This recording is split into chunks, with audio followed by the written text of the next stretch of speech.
Hello, welcome to Classical Chats. This is a series where I talk to people who love classical music, anyone from professional musicians to everyday casual listeners, or even you. My name is Tiffany, I'm a classical pianist and also the founder of Together with Classical, which is a nonprofit charity dedicated to your passion for classical music, bringing people together in our shared passion for classical music. As you can probably tell, something is different in the background.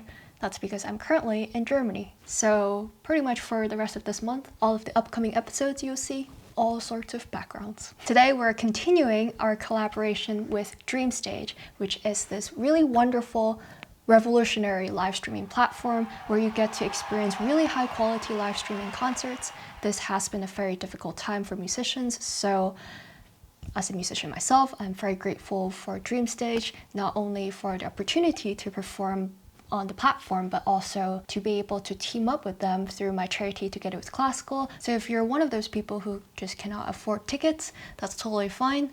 This is why I am very happy about this collaboration. There is a link to a ticket giveaway in the description.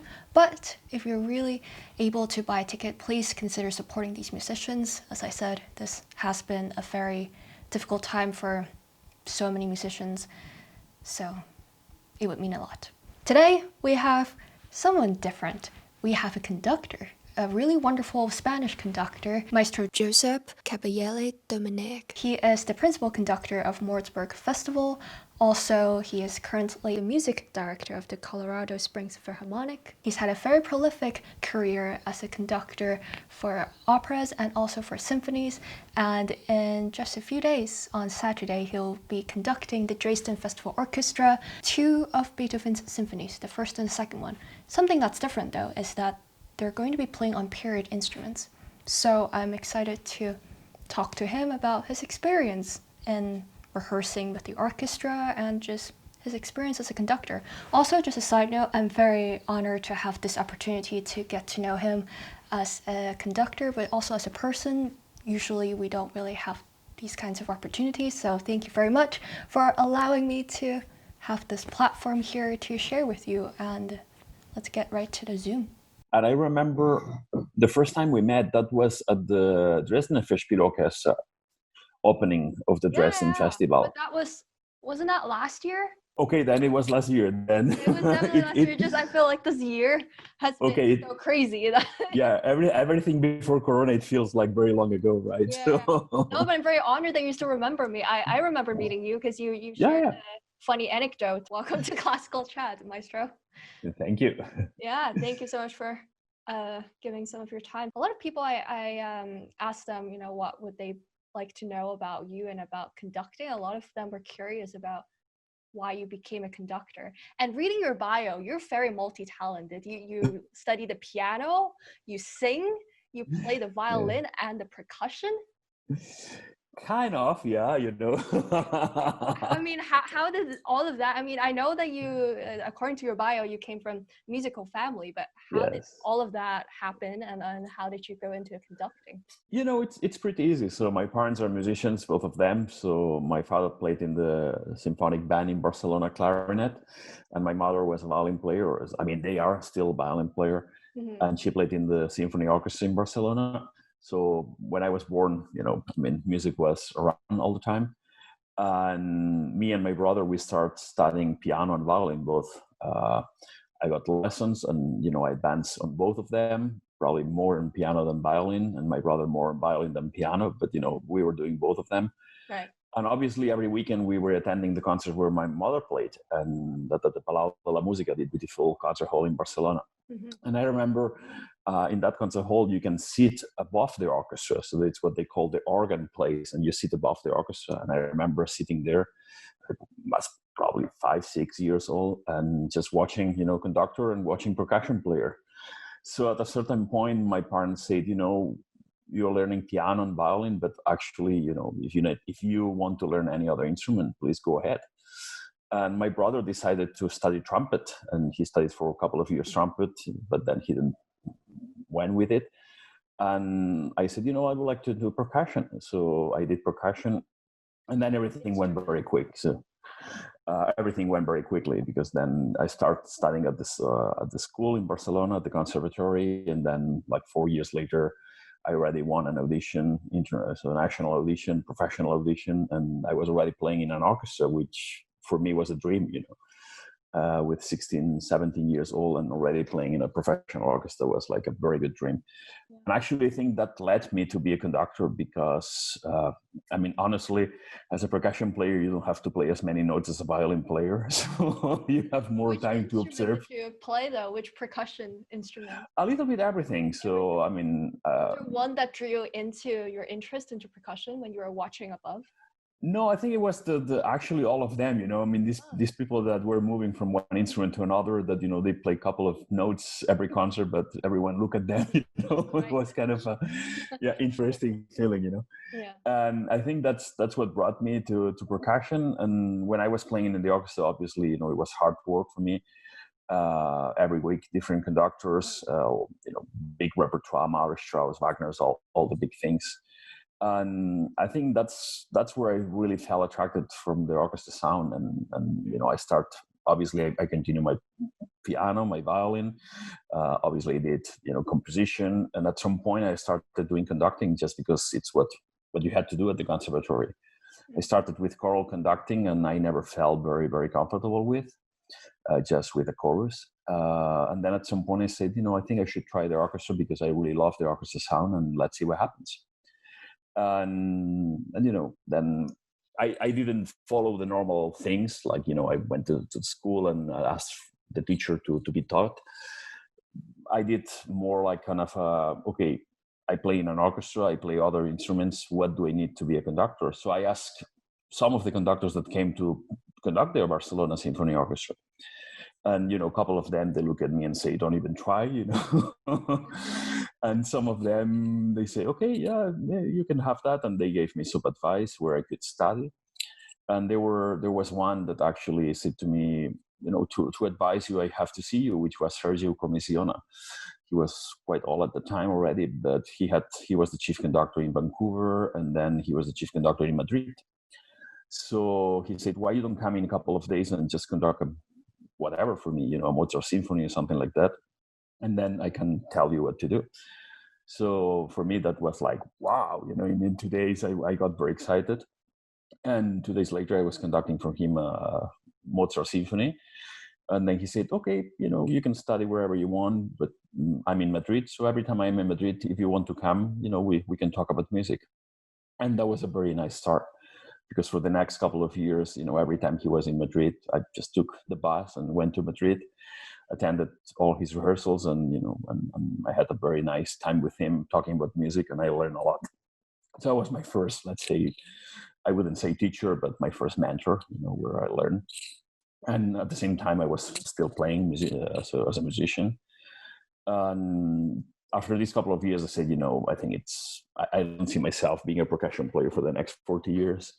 So I have to try that. And then I already started, to look where I could really study officially. And I ended up at the music university in Vienna, which was a interesting place, but the options that a city like Vienna gives you, it's amazing. It's like being in New York or being in Munich nowadays. You can 3 opera houses or 2 opera houses, lots of orchestras.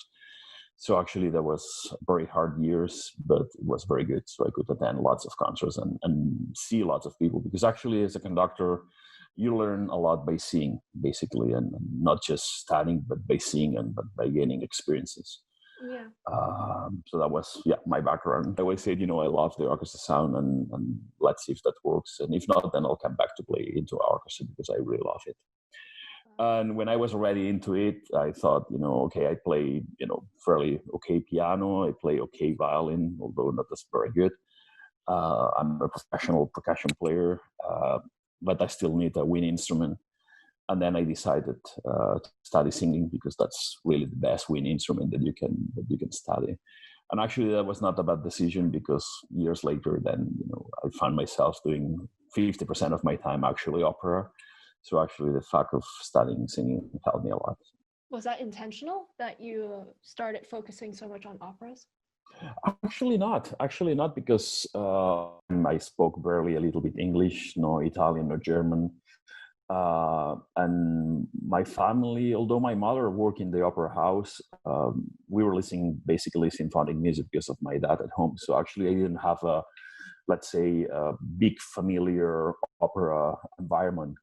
But at some point, I found myself, doing competitions and starting do school concerts with certain orchestras.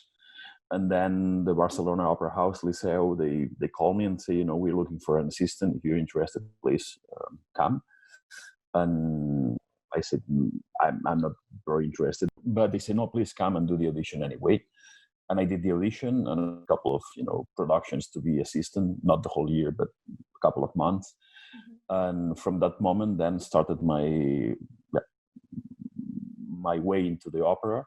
And someone saw me conducting there, and then invited me to Stuttgart, and then everything started. So at the end, it paid off, having studied that, because I discovered a new world for me. And then obviously I started studying languages, German and Italian, so I could do more repertoire. That's interesting because you play so many, percussion, the strings also, and you sang. So you kind of have a very well-rounded understanding of the orchestra because variety of instruments already. So yeah, let's say I have a little bit of everything. The piano gives you a lot of this, let's say, big harmonic sound, and then obviously violin helps me to work with strings. Singing helps me for the winds, and obviously percussion is the rhythm. So actually I have a little bit of everything. But I have to say that the most important, more than this background, which actually it helps, of course, I think is the love for the orchestra music. When orchestra really works, and then you discover that actually the options of an orchestra are endless. It's like an instrument that you can play and play and play and play and play, and it always gives you something a little bit more in deep, because actually you're working with people, and that means that every single orchestra gives you a little bit more, even if you conduct the same pieces or you do the same pieces, it's a little bit different. I guess it's a little bit like piano players, right? You go there, you try it, and sometimes the piano is hard, sometimes it's soft. So you have to adjust a little bit for every performance how you play the piano, right? So in an orchestra is that probably 100 times more because you have more people, right? So. Yeah, and also you never really know how the people react, it's mechanical. Yeah. That's another matter. Then you have to be a psychiatrist almost, Yeah. Did you develop certain, I'm sure you have like amazing people skills to be able to communicate with so many different kinds of people each time when you conduct an orchestra. Was there something that stood out to you that you think I wouldn't say I have that, but obviously, experience gives you some degree into that, and it's very interesting because I've been in, let's say, in the business already like 20 years, more or less. And I'm honored that I could repeat lots of pieces with different orchestras. And obviously you learn from all of them, from every orchestra, from every single time you learn. And at a certain point, you know how to deal with people, or more than people, how to deal with situations. Obviously it's different if you have 6 rehearsals as if you have 1, or if it's a German orchestra, it's totally different than if it's an American or an English orchestra or Spanish orchestra, because people are different, and you have to know that, and you have to react in a different way. But I think at the end, what really matters, or at least for me, that's kind of my credo, is that we are there to make music, and there is always great music there. You always have a fantastic symphony or a fantastic concerto with fantastic soloists, or even if it's contemporary music that you don't think it's so fantastic, you make it fantastic, which is actually the important way. So at the end, it's about music, and I really believe that music, it's like an international language. And that helps a lot, so because I had experiences in Japan, I had experiences in South America, in America, and Europe, and at the end, even with different people and different idiosyncrasies from orchestras, at the end you are doing great music, and you always achieve something. Yeah, it's really powerful how music can really just be the force of motivation for you to. Totally. And as a conductor, they always say the less that you speak, the better, so really? Which is great. Yeah. That means that Yeah, that means that you can show more, and actually it's true, when you go to an orchestra and you just let them play and then rehearse, but if you can speak less, then that's even better, so actually language is not a barrier, can we say. So maybe next time when I play with the conductor, if they don't talk to me a lot, then maybe that's a good thing. But I mean, how it works. Sometimes you don't need to talk. You don't need to even to watch. There is a feeling that you're connected to the conductor, and the conductor is connected to you. Right. And sometimes this feeling is not there. And when it's not there, I think that's the frustrating part of our job, right? So that you have to make something work, although you see that it's not really working. But actually, in the best scenario case, you don't even need to talk. You don't even need to look at the soloist. I mean, you just feel connected to the soloist, and the soloist feels connected with you and with the orchestra. And I think that's the best that you can really achieve. Yeah, well, hopefully one day I'll be lucky enough to play with the conductor that good too, that clicks. Sometimes I'm like missing some cues and I don't know whose fault it is, and I'm doesn't matter, at the end it's just music. So. Yeah, but you mentioned that being the conductor is more about seeing than just studying. So what is it like actually? I mean, for musicians, we practice, we look at scores and maybe read biographies of composers, but what is it like for you? Yeah, it's interesting because actually conductor is, I would say, a musician in general, but conductor more because you have a bigger spectrum of the whole thing. It's more the baggage that you have with a certain piece or with a certain composer. It's not that I'm conducting just a symphony. You have to know about the composer. You have to think what the symphony meant for him, what the symphony meant for the audience, and then you have to live with it. I really like that example that Ricardo Muti gives off. It's like he gets in love with pieces many years before he starts conducting them. And he said that he sometimes it just opens a score in his piano and doesn't even touch a single note. He just saying welcome home. Oh, wow. And then after a while he closes the score, and then sometime later then he opens it again and then probably starts reading it for the first time, or probably starts grabbing some notes at the piano, and sometimes he stops again and then he comes back again. So actually the first time that he really does the symphony or the piece, he feels that there is already a deep connection with the piece. It's like getting the piece get into your life, in a way. And I really like that metaphor because actually it's true. I mean, when you're doing a piece, it's not just about beating matters or about studying what the notes are or about what the dynamics are.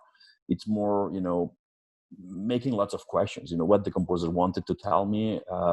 What do I want to tell to the orchestra musicians about this piece? What does it mean for me? And at the end, what do we want to give to the audience? I mean, my approach or what I understand from this piece is that, and that has lots of reflection moments. It cannot me just opening a score and say, okay, that's in 3/4, let's do it. So it has to really think about it.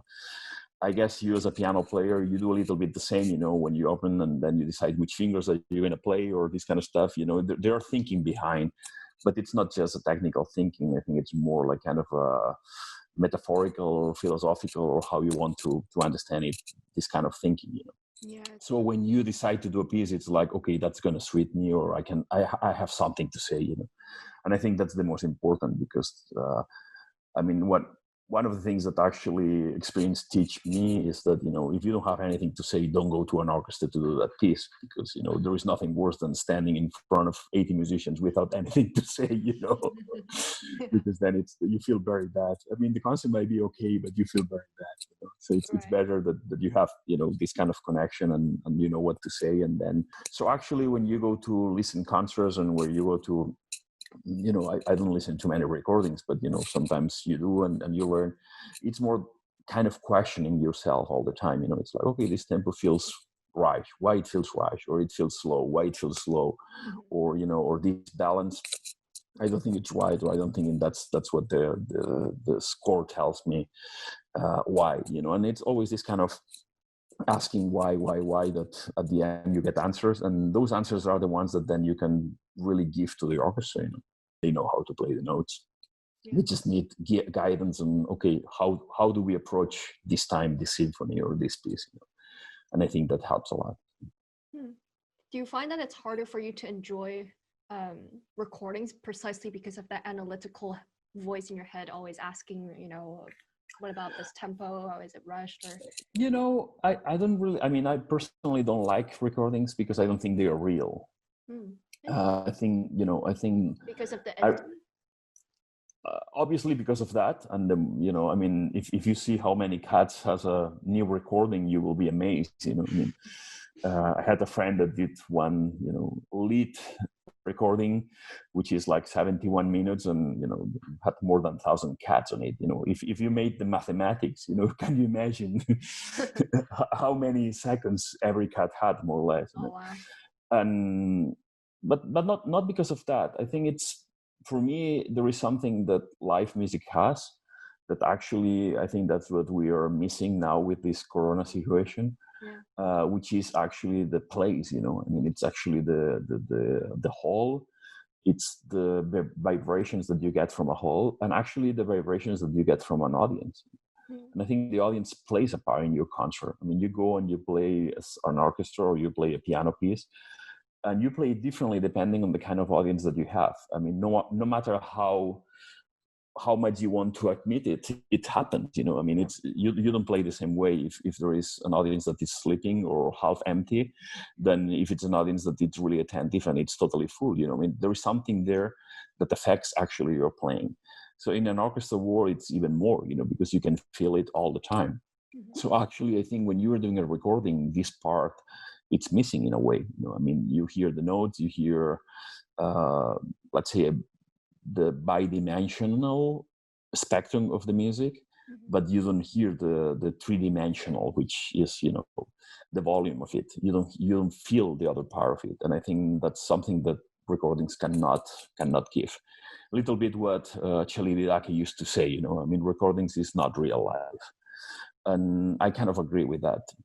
Obviously, we are very lucky that we have lots of information, and when you can hear concerts from the 40s, the 30s, and 50s, 60s, then obviously that's very rich for us because we can get much more information that our predecessors had. So actually, that's very good, as long as you take it as what it is. So.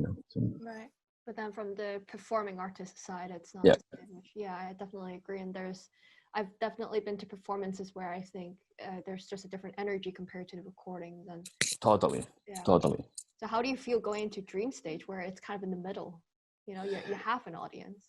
It's very interesting because I'm very excited. First of all, because I don't know how I'm going to react, and I don't know how I'm going to feel the other people. Because according to Jan, you can feel that the audience is there, which is good. Because I think that will help me.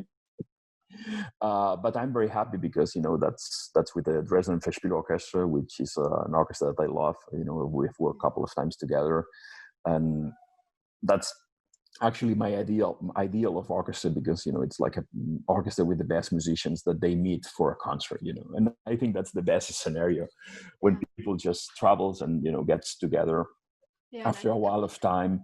And they want to make music together, and they play with all instruments. I'm not an all instruments conductor, so actually, it's like on the paper, we are not really 100% matching, but I think that's what makes it very interesting, because they give me their approach and I give them my approach, and we find something in between that it's always very exciting and very interesting. And because of this lockdown, they have been so many months without playing together that I'm sure it's going to be like extremely crazy for everyone, and they will really have as much fun as I will do, basically. Right. Do you have a lot of rehearsals, or you're still in Berlin? So. Yeah, we have, we are meeting on Thursday, and we have like 4 hours rehearsal on Thursday, and then we have like 2 rehearsals on Friday, and then dress rehearsal and concert. I will say that for this repertoire, it's okay. So we have enough rehearsal, I will say. And I'm very happy that actually we kind of started a new project, which is Beethoven project. And, we are doing first and second, and, if things go very well, which I'm sure it they are going to go very well, Yeah, I'm then sure so. next time we can do third and fourth and fifth and sixth. So, in 1 year time or in the next month, we can probably do all of them. Yeah, that'd be great. Because definitely with this Corona situation, a lot of the Beethoven anniversary celebration kind of just went away because. I know, it's just crazy. All these orchestras that had tours, only playing Beethoven for the whole year, and then all the tours have been canceled, like Chamber of Europe or all these orchestras. So actually, it's going to be interesting to see what happens. Yeah, I'm excited to experience that again because, so much of it was lacking. Have you worked, I mean, probably yes, but just as a question, have you worked with orchestra playing period instruments, which is probably, yes? It was very interesting because the first time that, a couple of people offered me and I always said no because I didn't feel I had the preparation to make it work in a way. So that was lacking. What kind of preparation was needed? I don't know. I think it's, as I said, there is something that goes in your blood that you have to feel, close to. And for some reasons, this, let's say, all instruments, let's say, direction that happened like 20 years ago with Harnoncourt and Franz Bruggen and all these people, it never got close to me enough. In a way, I thought it was interesting. I learned a lot, but I never kind of saying, oh, that's my sound, So I never felt that was, my cup of tea, let's put it in this way. But, a couple of people offered me and I said no. And then at some point, Jan offered me to do something with the Dresden Festspiel Orchestra, which was Strauss' first opera. And at that time, I was working a lot at the Semper Opera in Dresden. And he said, let's do that together. It's a fantastic orchestra with, period instruments or like instruments from their time. And I said, no, Jan, that's not my cup of tea. I'm not going to do that. And so he hired someone else, which is great, But actually it was interesting because I was at the concert. So they performed that. And I went to the concert, and I was sitting there and I was looking at everything. I say, wow, that's the way that I really think music is about. It's people just working together and listening and making it happen. So actually it doesn't really matter if they play an old or a new instrument. It's more the way that they approach music, which interested me a lot. And then after that concert, I said to Jan, okay, I'm ready. I think whenever it works, I think I can try because it has nothing to do with period or all, or more with the approach, how they make music, and I love it. So that's the way that I think it should go. So let's do something. And actually, we planned a concert like a couple of years later. But then there was a cancellation, like I think it was like 5-6 months later, and they called me, can you come to Dresden today or tomorrow? And I say, yeah, of course I can do that. And that was the first time I met these fantastic musicians from the Dresden Festspiel Orchestra, and I love them. And then we did the concert. We did the concert at the Elbphilharmonie on 3rd October a couple of years ago. And that was an amazing experience for me because obviously I've done the repertoire with other orchestras, and then I did with them with not so much rehearsal, but but the energy in the concert was amazing. So I said, that's the way I think music should go. And then we did a tour together to South America, and so I've worked with them several times.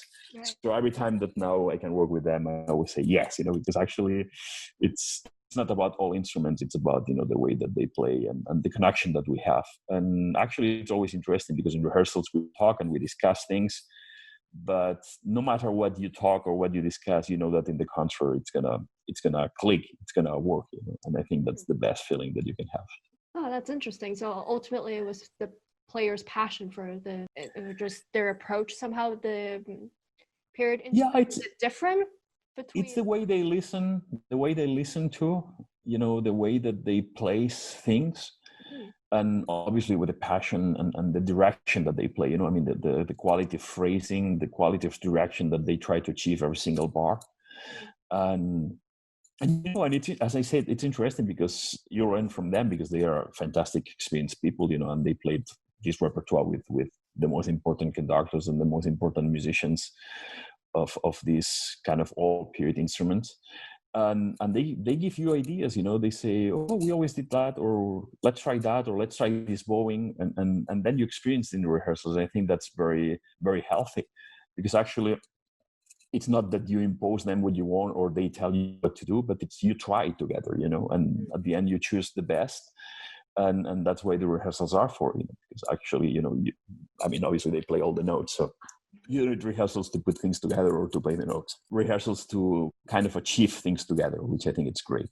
Right. Do you think there's more of a collaborative effort than in the interpretation for period instruments versus? I would say yes. Yeah. What are some technical things that you have to adjust? Obviously intonation or pitch, they play in a lot of pitch. Some of the instruments are also, intonation becomes an issue, or because it's more difficult to play. If you take a modern oboe, it's much more difficult.